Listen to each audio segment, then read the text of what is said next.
नमस्कार दोस्तों, मैं डॉक्टर वेणुधर रौतिया आप सभी का law order and civil rights YouTube channel में स्वागत है, अभिनंदन है। दोस्तों, आप यदि दिसंबर 2019 में वीजीसी नेट के साथ साथ आप जेआरएफ क्लियर करना चाहते हैं तो आपके लिए ये वीडियो बहुत ही उपयोगी है।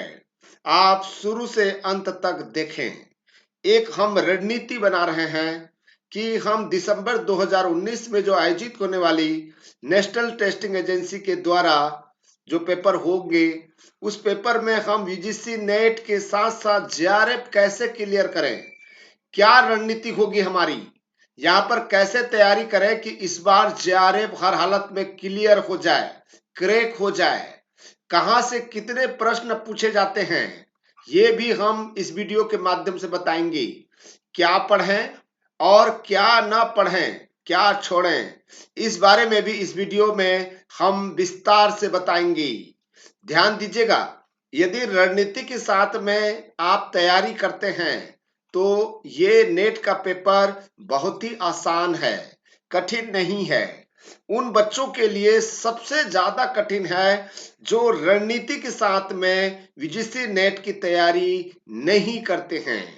हाँ, ध्यान दीजिएगा, आप जब अप्लाई करते हैं यूजीसी नेट में तब आप जो है कुछ बुक्स खरीदते हैं, कुछ नोट्स बनाते हैं, उसके बाद में आप एग्जामिनेशन देने जाते हैं, जिसके कारण से आपको ढेर सारे कंफ्यूजन होता है।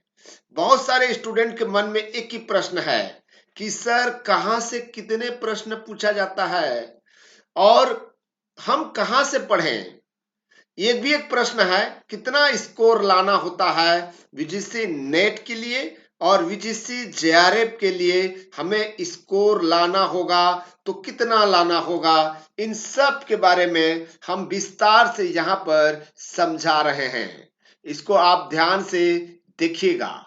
देखिए, ये मार्क्स डिस्ट्रीब्यूशन है। आप सभी जानते हैं कि जो यूजीसी नेट की जो एग्जामिनेशन होगी वो होगी कंप्यूटर बेस्ड टेस्ट, यानी कि आपको कंप्यूटर में एग्जाम देना है, न कि ओएमआर सीट में। ओएमआर सीट में एग्जामिनेशन बंद हो चुका है। ध्यान दीजिएगा, आपको कंप्यूटर में बैठकर जो है क्वेश्चन का आंसर देना है।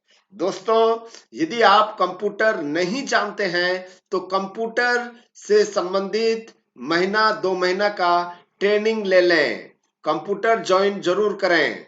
नहीं तो आप अपने दोस्त साथी से मिलकर जो है कम से कम माउस चलाना और साथ ही साथ कर्सर और किस तरह से अपने को जो है आगे पीछे करना है, इसके बारे में जरूर एक बार कंप्यूटर में जाकर जो है इसका स्टडी कर लें। साथ ही साथ हमारे YouTube चैनल में आपको जो है मॉक टेस्ट से संबंधित मॉक टेस्ट, यानी कि आपको पहले से ही जो है कंप्यूटर में कैसे क्वेश्चन पूछा जाता है उसका आपको खुद स्वयं कंप्यूटर में जो है एक बार बैठकर जो है एग्जामिनेशन दे दीजिए। यहाँ पर पैटर्न आपको बता रहे हैं, क्या पैटर्न है, वही पैटर्न दिसंबर 2019 के लिए होगा। यहाँ पर 2 पेपर होंगी, पेपर फर्स्ट और पेपर सेकंड। पहला पेपर जो होगा वो 100 मार्क्स का होगा और सेकंड पेपर जो होगा वो 200 मार्क्स का होगा। दोस्तों, इस बात को आप सुनिश्चित कर लें, यानी कि पहले पेपर में जो है 50 प्रश्न पूछे जाएंगे, दूसरे प्रश्न में जो है 100 क्वेश्चन पूछे जाएंगे। इस तरह से आपका 150 क्वेश्चन हुआ और प्रत्येक क्वेश्चन का 200 मार्क्स है। इस तरह से 300 टोटल मार्क्स आपके पास में है, 300 मार्क्स का होगा। ठीक है, 300 मार्क्स का होगा। तो ध्यान दीजिएगा, ये जो पहला पेपर होगा उसके बारे में पूरा डिटेल के साथ में पढ़ेंगे। ठीक है, जिसके लिए सिलेबस निर्धारित है, यानी कि आपको जो है reasoning ability, comprehension, divergent thinking, general awareness से संबंधित जो है ये प्रश्न पूछे जाते हैं। और सेकंड पेपर जो होगा आपका जो पीजी सब्जेक्ट है, पीजी सब्जेक्ट, और जिसमें आप 55% मार्क्स प्राप्त किए हुए हैं।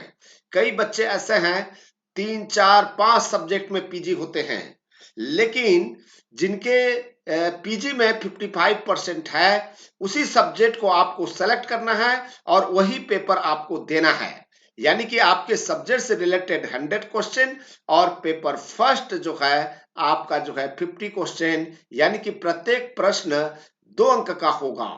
और आपको इस बार जो जून 2019 में जो एग्जामिनेशन हुई उसके हिसाब से हम बात करें तो ये 3 घंटे का टोटल एक साथ होगा, बिना ब्रेक का 3 घंटे का होगा। यानी कि पहला पेपर और दूसरा पेपर कंप्यूटर में मौजूद होगा। आप चाहे तो पहला जो है आप सेकंड पेपर को हल कर सकते हैं, सेकंड पेपर को हल कर सकते हैं, बाद में फर्स्ट पेपर को हल कर सकते हैं, आपकी इच्छा। यानी कि आपके पास में दोनों पेपर 3 घंटे में मौजूद रहता है और आपको जो है चूज करना है या तो फर्स्ट पेपर को या तो सेकंड पेपर को, या फिर पहला पेपर बना लिए, फर्स्ट पेपर को बना लिए कुछ क्वेश्चन, या आप चाहते हैं कि सेकंड पेपर में जाकर हम कुछ बना लेते हैं तो ऐसे भी बना सकते हैं। बहुत सारे स्टूडेंट्स के मन में एक ही प्रश्न होता है और मैसेज भी कर रहे हैं, दोस्तों ध्यान रखिएगा इसमें जो है निगेटिव मार्क्स नहीं है, निगेटिव मार्क्स नहीं है, निगेटिव मार्क्स। अभी एक बच्चा मुझे व्हाट्सएप किया था, वो बता रहा था कि सर मैंने फर्स्ट पेपर में केवल 30 क्वेश्चंस बनाया और सेकंड पेपर में मैंने जो है 70 क्वेश्चन बनाया, ठीक है, 70 क्वेश्चन बनाया और मेरा जो है 100 क्वेश्चन जो है सही हो सकता है। तो सही हो सकता है यानी कि मैंने जो है इसमें जो है 20 प्रश्न छोड़ दिया, इसमें 30 प्रश्न छोड़ दिया, इसका मतलब 50 क्वेश्चन जो है वो जो है छोड़ के आ गया। तो हमने उससे पूछा कि क्यों आपने 50 क्वेश्चन छोड़ के आया, तो उनका कहना था कि सर निगेटिव मार्क्स था, निगेटिव मार्क्स था। तो ध्यान दीजिएगा यूजीसी नेट के पेपर में नेगेटिव मार्क्स नहीं होता, आपको 150 क्वेश्चन को सॉल्व करना है, चाहे आपसे बन रहा हो या चाहे आपसे न बन रहा हो, लेकिन आपको जो है बनाना है इसी तरीके से। ठीक है, शायद मुझे लगता है क्लियर हो गया होगा आपको जो है। देखिए सिलेबस क्या है, यहां पर सिलेबस जो है UGC grant commission, university grant commission UGC जो है, जिसको नेट ब्यूरो यहां पर सिलेबस डाल दिया है, जिसका पेपर फर्स्ट का नाम है general paper on teaching and research aptitude. इस पेपर का नाम ही यही है दोस्तों। यहां पर क्वेश्चन तो बताता है, यहां पर देखिए यहां पर एक एक चीज बता दिया है, एक एक चीज बता दिया है आपको जो है क्या करना है, कैसे करना है, ठीक है। लेकिन यहां पर मुझे समझ नहीं आता है कि 10 यूनिट दिया हुआ है, 10 यूनिट है। पहले जब सीबीएसई जो है, सीबीएसई एग्जाम लेती थी, नेट की परीक्षा लेती थी, तो यहां पर प्रत्येक यूनिट से, एक यूनिट से 5 प्रश्न जरूर पूछा जाता था, 5 क्वेश्चन यानी कि 10 मार्क्स। तो इस तरह से आपका 100 मार्क्स यानी 10 यूनिट है, 10 यूनिट है तो यहां पर 5 क्वेश्चन पूछ देता था, यानी कि 50 क्वेश्चन और 2-2 मार्क्स करके 100 क्वेश्चन। लेकिन जो हमारा अनुभव रहा है दिसंबर 2018 और जून 2019 में जो पेपर हुआ, 2 बार नेशनल टेस्टिंग एजेंसी ने जो है एग्जामिनेशन ले चुकी है, दिसंबर 2018 और जून 2019, ये 2 बार एग्जामिनेशन हो चुका है। तो इसका एक अनुभव है कि इन्होंने जो है जो यूनिट वाइज क्वेश्चन नहीं पूछा जा रहा है, यानी कि जैसे फर्स्ट यूनिट में टीचिंग एप्टीट्यूड है, टीचिंग एप्टीट्यूड है तो किसी किसी में 3 क्वेश्चन पूछ रहा है, तो किसी किसी में 1 क्वेश्चन पूछ रहा है, तो किसी किसी में 7-8 प्रश्न पूछ रहा है, 7-8 क्वेश्चन पूछ रहा है। इसके रणनीति अभी तक समझ नहीं आया, ठीक है। तो यहां पर आपको समझना है। तो देखिए हम सिलेबस को थोड़ा सा अवलोकन करें और एक बार पता करके देखें कि क्या क्वेश्चन पूछ सकता है। देखिए यहां पर सिलेबस में फर्स्ट यूनिट है टीचिंग एप्टीट्यूड और सबसे ज्यादा जो है ये कवर करता है। तो कई बार स्टूडेंट जो है कई कई जो अभी जून 2019 में जो एग्जामिनेशन दिया था, कई जो है कॉन्सेप्ट से क्वेश्चन पूछा था, ऑब्जेक्टिव से क्वेश्चन पूछा था, यहाँ पर लेवल ऑफ टीचिंग से क्वेश्चन पूछा गया था, आपको बता दें। और ये क्वेश्चन तो जरूर पूछा गया था, learner centred method offline versus online method, यहाँ पर जैसे स्वयं के बारे में, स्वयं प्रभा के बारे में, मॉक के बारे में, ये प्रश्न तो आया ही है, एक प्रश्न आता ही है। तो अपने को जो है इसको तैयारी करने के लिए हमको जो है कुछ रणनीति बनाना पड़ेगा। अब जो जो क्वेश्चन पूछे जाते हैं उसमें प्रश्न पत्र की भाषा जो है अत्यधिक कठिन होता है दोस्तों, अत्यधिक कठिन प्रकृति का होता है। तर्क करने की क्षमता आपके में है तभी जाकर इसको आप बना सकते हैं, नहीं तो नहीं बना सकते। ध्यान दीजिएगा, तर्क करने की क्षमता होनी चाहिए। सबसे पहली बात जो है आपका बेस क्लियर होना चाहिए। जब आपका बेस क्लियर है, क्या होता है कि बच्चे केवल नोट्स बना लेते हैं, नोट्स से ही क्वेश्चन आना चाहिए। हम रट लेंगे, रट्टू तोता वाले लोग जो है नेट क्लियर कभी नहीं कर सकते, जिनका बेस क्लियर है। और दूसरा चीजें जो है जिनका बेस्ट नोट्स बना हुआ है, नोट्स बन चुका है या बनाना पड़ेगा आपको जो है, यानी कि एक एक बातों को आपको ध्यान रखना पड़ेगा। जैसे मैं आप लोगों को बता रहा हूं कि एक क्वेश्चन कैसे पूछा गया था और उसका आंसर आपको कैसे देना था। जैसे मान लीजिए एक क्वेश्चन पूछा है अभी जून 2019 में, देखिए यहाँ पर क्वेश्चन क्या पूछ रहा है, किस प्रकार के मूल्यांकन में, यहाँ पर मूल्यांकन के बारे में क्वेश्चन पूछ रहा है, मूल्यांकन के बारे में। और ये मोस्ट इंपॉर्टेंट क्वेश्चन है, हर क्वेश्चन में जो है मूल्यांकन से संबंधित क्वेश्चन पूछा गया था। अधिगमकर्ता जो लर्नर होता है, देखिए क्वेश्चन जो है आपका अधिगमकर्ता समझ नहीं आएगा, ठीक है। हिंदी मीडियम वाले, अधिगमकर्ता का मतलब होता है लर्नर, ठीक है, कि कमियों और कठिनाइयों की पहचान पर बल दिया जाता है किस प्रकार के मूल्यांकन में। तो आपको जो है आपकी कॉन्सेप्ट क्लियर होना चाहिए कि ये संकलनात्मक मूल्यांकन में क्या क्या होता है। तो आपको पॉइंट वाइज बनाना है, ऐसा पॉइंट वाइज बनाना है, 3 4 5 जो इसके जो संकलनात्मक मूल्यांकन में, पहली बात तो इसको बेस आपको पता करना है, संकलनात्मक मूल्यांकन होता क्या है और इसमें जो है किस पर जोर दिया जाता है, किस पर बल दिया जाता है। वैसे ही अनुवर्ती मूल्यांकन है, ये नैदानिक मूल्यांकन है, मानक संदर्भित मूल्यांकन है, और भी जो एक जो मूल्यांकन है उसको आपको जो है पूरा याद कर लेना है। यानी कि मूल्यांकन से संबंधित ही एक चैप्टर आपके पास में होनी चाहिए टोटल। तो इसी प्रकार से क्वेश्चन जो है जरूर पूछा जाता है। एक क्वेश्चन और देखते हैं, यहाँ पर जो है आपको शायद समझ आ जाएगा किस तरह से क्वेश्चन पूछा गया है। तो देखिए यहाँ पर ये क्वेश्चन पूछा गया है, ऑनलाइन कक्षा के माध्यम से, यहाँ पर देखिए ऑनलाइन कक्षा के माध्यम से प्रत्यक्ष भागीदारी एवं अंतःक्रिया को प्रोत्साहित करने वाले अनुदेशन कहलाते हैं। तो जितने भी अनुदेशन होता है दोस्तों, जितने भी अनुदेशन है, ये समकालीन अनुदेशन क्या होता है, असमकालीन अनुदेशन क्या होता है, पारस्परिक अनुदेशन क्या होता है, जैसे सैद्धांतिक अनुदेशन क्या होता है, इसके बारे में आपको पूरे, और भी जो 5वां 6वां प्रकार के अनुदेशन है, ये सारे इसका बेस पहले क्लियर करना पड़ेगा, आपको बेस क्लियर करना पड़ेगा। और फिर उसके बाद में दूसरा चीजें जो है इसका मेरिट और डिमेरिट, मेरिट एंड डिमेरिट, इसके बारे में आपको जो है पूरी नोट्स बनी होनी चाहिए, उसके बारे में पूरा अध्ययन आपको करना पड़ेगा। नोट और स्टडी, बेहतर स्टडी करेंगे तो ये प्रश्न आपसे बहुत इजी ढंग से बन जाएगा, कोई कठिन नहीं है। लेकिन ऐसे देखेंगे तो भाषा के आधार पर आपको बहुत ही कठिन लगेगा।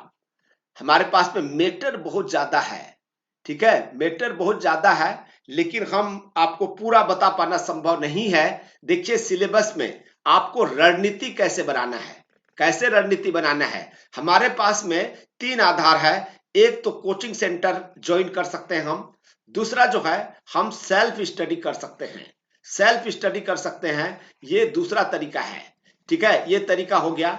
और तीसरा तरीका जो है हमारे पास में जो है यूट्यूब चैनल बने हुए हैं, यूट्यूब चैनल, ढेर सारे यूट्यूब चैनल है, ठीक है, ढेर सारे यूट्यूब चैनल है। और हर साल जो है अच्छी संख्या में यूट्यूब चैनल जो है प्रतिस्थापित भी हो रही है, और अच्छे अच्छे विद्वान साथी जो है यहाँ पर यूट्यूब चैनल में जुड़े हुए हैं, आप लोगों को जो है नॉलेज दे रहे हैं, आप लोगों को जो है प्रोत्साहित कर रहे हैं। तो यहाँ पर हमारे पास में रणनीति जो है, एक तो कोचिंग सेंटर हम ज्वाइन कर सकते हैं। कोचिंग सेंटर के लिए क्या होता है कि एक तो हमारे पास में पैसा हो, यानी कि कोचिंग सेंटर ऐसा हो जो बेस्ट बेस्ट टाइप का हो, बेस्ट हो, जिनका परफॉर्मेंस बेस्ट हो। यानी कि कोचिंग सेंटर में जो टीचर हैं, जो प्रोफेसर हैं, वो उसका जो लेवल है बेस्ट होना चाहिए, लेवल बेस्ट होना चाहिए, तभी ऐसी कोचिंग सेंटर में हम ज्वाइन कर सकते हैं। लेकिन अभी जो कोचिंग सेंटर है वो सारे जो है स्टूडेंट्स लोगों का कोचिंग सेंटर है, जो या तो नेट क्लियर कर लिया है या फिर जेआरएफ क्लियर कर लिया है। तो यही लोग जो है कोचिंग सेंटर चला रहे हैं, ताकि जो है उनको ये दावा दावा है कि हम जो है सारे बच्चों को जेआरएफ क्लियर करा देंगे। तीसरी समस्या इसमें कोचिंग सेंटर में भीड़ भाड़ ज्यादा रहती है। भीड़ भाड़ यानी कि जितनी आवश्यकता से अधिक जो है यहाँ पर कोचिंग सेंटर में भीड़ होने के कारण जो है यहाँ पर बहुत सारे नॉलेज शेयर करने में प्रॉब्लम होता है। जैसे मान लीजिए 30-40 बच्चे होना चाहिए एक बैच में, तो यहाँ पर 100-150 बच्चे होते हैं। ठीक है, 100-150 बच्चे होते हैं। आप क्वेश्चन पूछना चाहेंगे तब भी आपको क्वेश्चन नहीं पूछा जा सकता। चौथा चीज है, सभी के लिए ये संभव नहीं है। कोचिंग सेंटर सभी के लिए संभव नहीं है। पैसा तो चाहिए, साथ ही साथ समय भी चाहिए। पैसा और समय ये दोनों मोस्ट इंपॉर्टेंट है। और उपलब्धता, उपलब्धता भी बहुत इंपॉर्टेंट है। उपलब्धता से तात्पर्य यह है कि हमारे जो देश है वो ग्रामीण व्यवस्था से सबसे ज्यादा ग्रामीण व्यवस्था वाला देश है। यानी कि हम जो है गांव देहात में ज्यादातर बच्चे रहते हैं, जो या तो कोचिंग सेंटर के लिए शहर आना पड़ेगा, अच्छे शहर आना पड़ेगा। और जब शहर आते हैं तो मान के चलिए अपने को जो है किराए में मकान चाहिए, फिर उसके बाद में आपको खाने पीने रहने बैठने कितने सारे झंझट की जरूरत पड़ता है। तो कोचिंग सेंटर के लिए जो है आप जो है ये एक तरीका अपनाते हैं। कोचिंग सेंटर में एक फायदा है। फायदा क्या है मैं आपको बता रहा हूं। फायदा यह है कि आप रेगुलर हो जाते हैं, नियमित हो जाते हैं। आपका स्टडी जो है रोज, आपको चूंकि पैसा दिए रहते हैं तो इसलिए आपको रोज जाना होता है, रोज जाना होता है। और जिनका जो है, जिनका जो रेगुलर है यानी कि नियमित है, तो वो सफल होने की संभावना सबसे ज्यादा बनता है। तो ये हमारे आदत में पड़ जाती है कोचिंग सेंटर के माध्यम से। जब हम कोचिंग सेंटर जाते हैं तो वहां पर नोट्स भी बनाते हैं, बहुत सारे लोगों से संपर्क भी करते हैं, और जब घर आते हैं तो जो कोचिंग सेंटर में पढ़े रहते हैं उसको एक बार रिवीजन करते हैं, और फिर कुछ होमवर्क दिया रहता है, उस होमवर्क के माध्यम से हम जो है अगले दिन के लिए तैयारी करते हैं। तो इसलिए एक कोचिंग सेंटर में ये फायदा होता है। दूसरा, सेल्फ स्टडी में यदि आप सेल्फ स्टडी करना चाहते हैं तो क्या तरीका अपनाना पड़ेगा। सबसे पहली बात जो है, सेल्फ स्टडी के लिए जो है आपके मन की इच्छा, इच्छा शक्ति आपकी जो है बहुत मजबूत होना चाहिए। किसी भी एग्जामिनेशन को क्लियर करने के लिए, चाहे आप कोचिंग सेंटर ज्वाइन करें चाहे सेल्फ स्टडी करें, आपकी इच्छा शक्ति जो है प्रबल होना चाहिए। सबसे पहली बात कि मैं इस काम को कर सकता हूं, मैं इसे क्लियर कर सकता हूं। आपकी जो ड्रीम है उस ड्रीम को जो है आपको बनाना पड़ेगा। दूसरा चीज है, आपको रोज कम से कम 3 से 4 घंटा समय देना पड़ेगा। रोज 3 से 4 घंटा समय देना पड़ेगा। और आप 3 से 4 घंटा कैसे समय देंगे मुझे नहीं पता। आपको इसके लिए रणनीति बनाना पड़ेगा। चाहे रात के समय हो चाहे दिन के समय हो, आप दिन भर काम कीजिए, कोई मनाही नहीं है। रात के समय 3 से 4 घंटा, जैसे आप शाम के 7 बजे से लेकर जो है 11 बजे तक रात को जो है आप पढ़ सकते हो। ये समय आपके लिए अनुकूल होगा। ठीक है, चाहे आप कॉलेज जा रहे हैं, यूनिवर्सिटी जा रहे हैं, या फिर आप मजदूरी करते हैं, या अपने पिताजी के बिजनेस में साथी बनते हैं तो घरेलू काम करना पड़ता है, या आप रोजमर्रा के दिनचर्या में आप कहीं पर जॉब करते हैं, प्राइवेट जॉब करते हैं, गवर्नमेंट जॉब करते हैं, वो सब ठीक है। इसके बावजूद भी आपको रोज 4 घंटा आप पढ़ना पड़ेगा, वो भी सीरियस होकर जो है, सीरियस होकर आपको पढ़ना पड़ेगा। ऐसे नहीं मैं रोज पढ़ रहा हूं तो ऐसा ये है। ठीक है, तीसरा चीजें जो है आपके पास में अच्छी अच्छी बुक्स होनी चाहिए। बुक्स के बारे में कभी वीडियो हम बनाएंगे कि क्या बुक्स खरीदा जा सकता है। चौथा चीजें जो है आपके पास में कंप्यूटर हो तो बेस्ट। कंप्यूटर का मतलब होता है यानी कि पीसी, पीसी से तात्पर्य लैपटॉप, लैपटॉप हो या अच्छी खासी मोबाइल हो, मोबाइल फोन हो, तो इसमें भी जो है आप अध्ययन कर सकते हैं सेल्फ स्टडी करने के लिए। पांचवा चीजें जो है आपको नोट्स बनाना पड़ेगा। और अभी से नोट्स बनाते हैं तो आपको नोट्स खरीदना नहीं है, नोट्स किसी से प्राप्त करना नहीं है, बल्कि आपको सेल्फ नोट्स बनाना पड़ेगा। सेल्फ नोट्स, आप नोट्स अच्छे तरीके से बना लेते हैं तो मान के चलिए आप नेट जेआरएफ के आधा काम कर चुके होते हैं। तीसरा चीजें जो है, आपके पास में यूट्यूब चैनल है। यूट्यूब चैनल है, ये यूट्यूब चैनल जो है बहुत सारे लोग जो है संचालित कर रहे हैं। यहां पर भी जो है कोचिंग सेंटर की भांति लाइव क्लास संचालित किया जाता है। आप सभी को पता है हमारा जो लाइव क्लास है रात्रि 8 बजे, यानी कि 8 पीएम से लेकर जो है 9 पीएम तक हम लोग जो है रोज रोज जो है लाइव क्लास चलाते हैं।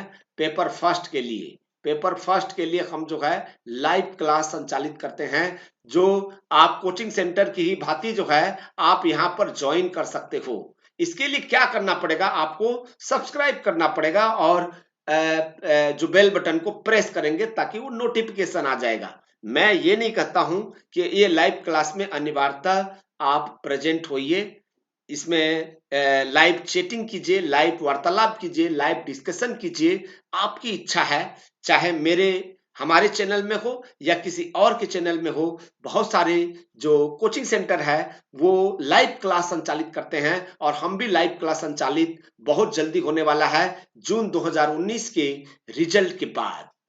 दोस्तों, बोलने के लिए तो बहुत सारे हैं, लेकिन समय अभाव के कारण जो है यही हम वीडियो को समाप्त करते हैं। एक वीडियो और बनाएंगे कि सिलेबस की रणनीति क्या होनी चाहिए, तो इसके बारे में आप थोड़ा सा प्रतीक्षा कीजिए और हो सके तो इस वीडियो को लाइक कर दीजिएगा, कमेंट्स लिखिएगा, साथ ही साथ इसको शेयर करें। तो जो पीजी कर रहे हैं बच्चे, आपके भाई, आपके दोस्त या आपके पड़ोसी या आपके परिचित में से कोई व्यक्ति पीजी कर रहे हैं या कई बार हो गया जो नेट एग्जाम दे रहे हैं लेकिन सफल नहीं हो रहे हैं, उनके लिए ये वीडियो बहुत ही उपयोगी है।